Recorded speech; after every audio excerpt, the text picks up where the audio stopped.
Assalamualaikum warahmatullahi wabarakatuh. Bertemu lagi dengan saya, Ongki Andriawan, dalam acara FISIP Bicara. Kali ini saya sudah bersama dengan Profesor Nursyirwan Effendi. Selamat datang Bapak. Bapak Nursyirwan ini adalah pakar antropologi pembangunan dan pakar antropologi ekonomi. Dan tema bahasan kita pada kali ini adalah pembangunan desa dan kaitannya dengan kewirausahaan. Nah, langsung saja mungkin Pak ya. Jadi kira-kira bicara tentang dana pembangunan desa, kemudian bicara tentang masyarakat, pentingnya dana desa ini bagi pembangunan masyarakat kira-kira apa Pak? Baik, terima kasih Ongki. Jadi begini mengenai pembangunan masyarakat sekarang ini terus terang mengalami sebuah perubahan ya.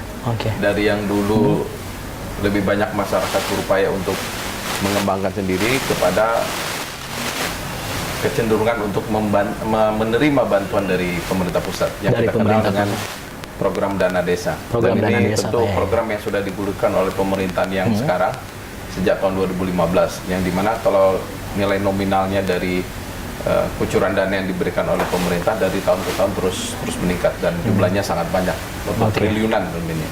Ini artinya bahwa seluruh desa di Indonesia pasti akan mendapatkan bantuan itu. Dan ini sebuah kebijakan yang akan diterapkan ke seluruh masyarakat di tingkat desa. Sebagai konsekuensi logis dari bagaimana pemerintah berupaya untuk ikut membangun masyarakat tidak hanya dari pusat tapi juga dari pinggiran.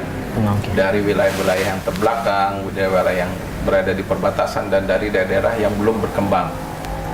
Dan kita tahu bahwa wilayah yang kurang beruntung di Indonesia ini adalah wilayah desa. Oleh karena itu pemerintah mencoba untuk memberikan satu terobosan bagaimana membangun wilayah yang kurang beruntung di tingkat desa ini untuk cepat berkembang, nggak keluar dana desa. Itu 2015, 16, 17 dan 18 juga pasti sudah ditetapkan. Nah khusus untuk pembangunan desa ini kita tahu bahwa sekarang yang menarik untuk disorot adalah karena jumlahnya besar dibandingkan dengan dana desa juga yang diberikan oleh zaman Orde Baru yang kita kenal dengan Inpres, tapi jumlahnya kecil, bisa dibilang tidak akan mendongkrak perubahan masyarakat di tingkat desa. Tetapi sekarang dengan jumlah miliaran, ratusan juta sampai miliar di tingkat desa, itu jumlah angka uang yang cukup banyak untuk membangun untuk wilayah kecil. Nah, oleh karena itu sekarang seluruh desa di Indonesia berupaya semaksimal mungkin untuk tetap mendapatkan itu selagi kebijakan ini belum berubah. Tapi kita ketahui bahwa ini adalah sisi yang sangat positif. Memang dari hasil riset saya yang baru saya lakukan tahun ini bahwa memang ternyata banyak desa khususnya di Sumatera Barat namanya Nagari mendapatkan manfaat yang luar biasa dari ini. Perubahan-perubahan sudah mulai muncul. Yang paling nyata adalah perubahan pada konteks fasilitas dan material ataupun fisik ya. Tetapi yang non fisik belum kelihatan. Karena dalam kacamata ilmu antropologi pembangunan, perubahan non fisik ini akan dilihat setelah 5 atau 10 tahun mendatang. Sementara fisik bisa saja dilihat dalam setahun atau 2 tahun karena itu bentuknya nyata. Sementara pengembangan non fisik yang berkaitan dengan manusia, masyarakat, komunitas ataupun sumber daya manusia lainnya itu berada pada rentang waktu yang agak panjang. Nanti kita tentu ingin melihat level perkembangan non fisik ini yang lebih utama karena walaupun karena pembangunan itu dari kacamata ilmu antropologi adalah bukan pada fisiknya tapi pada manusianya.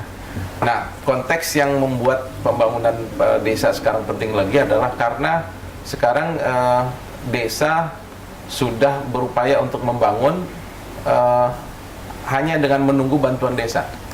Sementara sumber-sumber daya potensial yang dimiliki oleh desa seolah-olah tidak mendapatkan perhatian. Ya, salah satu yang saya lihat dari hasil penelitian sementara saya ini adalah potensi budaya kewirausahaan masyarakat desa yang tidak mendapatkan perhatian untuk dijadikan modal pembangunan. Jadi masyarakat yang sudah mengembangkan potensi ekonominya di tingkat dalam kehidupan sehari-hari tidak mendapat perhatian atau tidak dikembangkan untuk modal pembangunan di Nagari. Jadi pemerintahan desa atau Nagari pada dewasa ini lebih menunggu bantuan pembangunan itu dari pemerintah dari tahun ke tahun dan kemudian sibuk dengan mempertanggungjawabkan bantuan itu. Jadi sekarang kalau yang saya lihat desa khususnya pemerintahan desa atau pemerintahan Nagari sibuk dengan urusan administrasi dan urusan mengimplementasikan dana pembangunan Dana itu di pembangunan. tingkat masyarakat. Nah, kalau begitu kasusnya Bapak, berarti bagaimana nih nanti nasib masyarakat ini ke depannya kalau misalnya tetap bergantung pada pendanaan desa itu? Ya, itu dia pertanyaan bagus.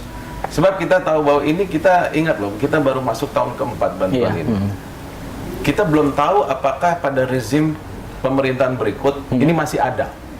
Iya, betul. Ya, jadi saya khawatir kalau kita terlalu bergantung pada bantuan pusat, kita akhirnya pusat dan melupakan potensi yang ada di tingkat desa yang selama ini sangat berkulindan, sangat erat di dalam mempertahankan kehidupan di tingkat desa, tidak terperhatikan, maka dia akan menjadi tidak ada manfaatnya pada ke depan. Dan ketika dana desa ini nggak ada misalnya, Iya, betul. ya, jadi masyarakat bisa jadi kembali miskin istilahnya. Iya, siapa tahu nanti di kepemimpinan selanjutnya itu ganti pemimpin, pasti ganti kebijakan ya. lagi. Iya, Kita betul, tidak betul. tahu, ya, kita tahu karena pembangunan politik di Indonesia sangat dinamis.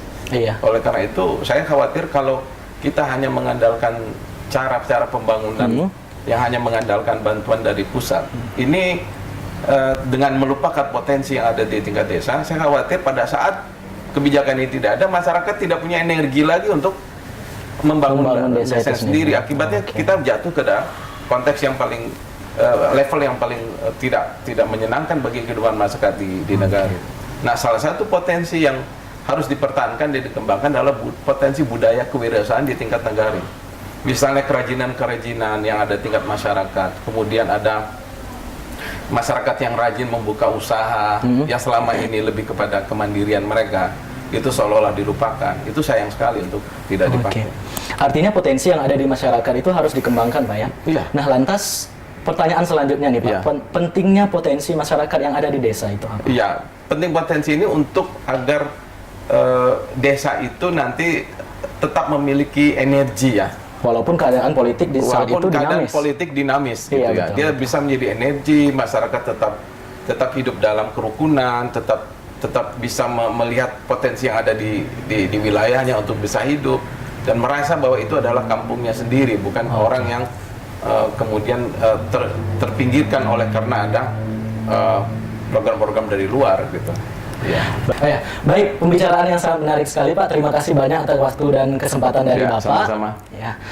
Diskusi kita kali ini dapat kita ambil kesimpulan bahwasanya untuk membangun desa itu tidak cukup dari pemerintah saja. Masyarakat juga harus berpartisipasi aktif. Salah satunya dengan disampaikan oleh Bapak Nusirwan tadi adalah masyarakat juga harus aktif. Salah satunya dengan kebudayaan kewirausahaan tadi.